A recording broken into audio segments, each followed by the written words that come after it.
9 out of 10 Nepalese troops are said to be involved in search and rescue operations, as the country pleads for more foreign aid to deal with a massive earthquake that killed 4,000 people.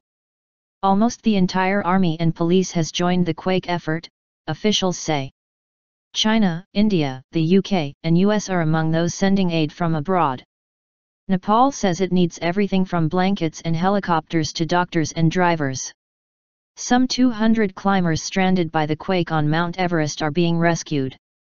About 60 of the climbers had been brought to safety by helicopters on Monday, according to Tulsi Gautam, the chief of Nepal's tourism agency. He told the BBC that helicopters were only ferrying 2 people at a time because of the risk of flying at such a high altitude.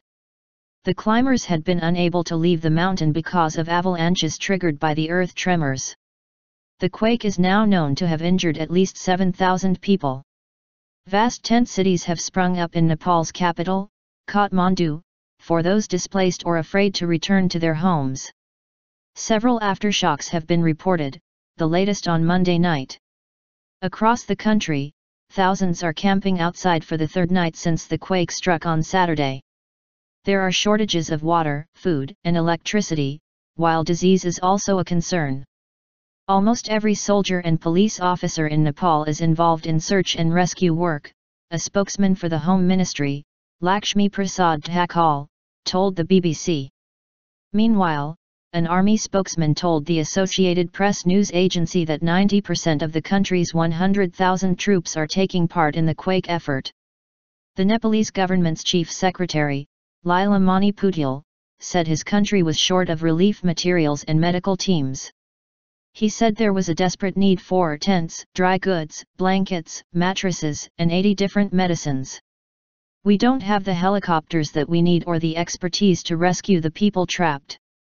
The need for doctors would rise as more survivors were pulled from the rubble, Mr. Putil added. Dozens of people are also reported to have been killed by the earthquake in neighboring China and India.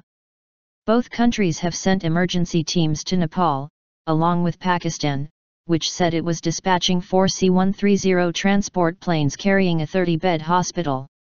Other countries, including Britain, Australia, and New Zealand, are also contributing, alongside international aid agencies. However, congestion at Kathmandu's airport has caused delays, with Indian TV reporting that an Indian relief flight was forced to turn back.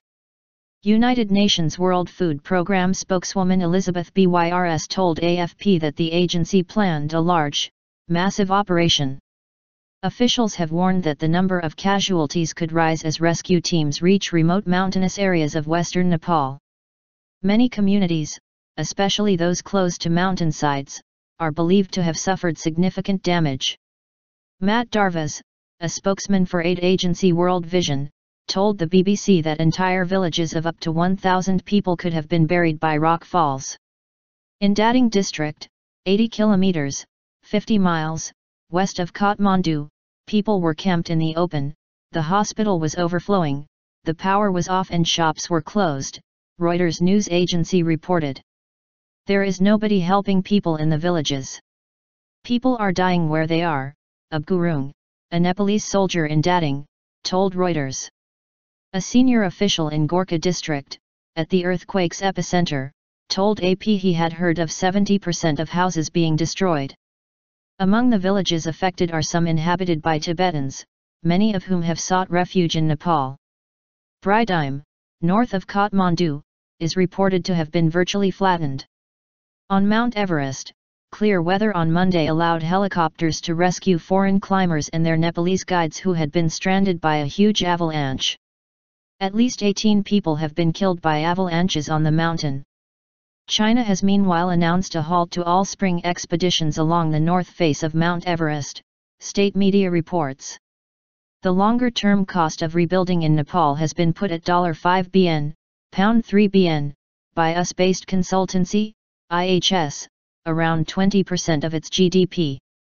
The UN Children's Agency says nearly 1 million children in Nepal urgently needed humanitarian assistance as they were particularly vulnerable.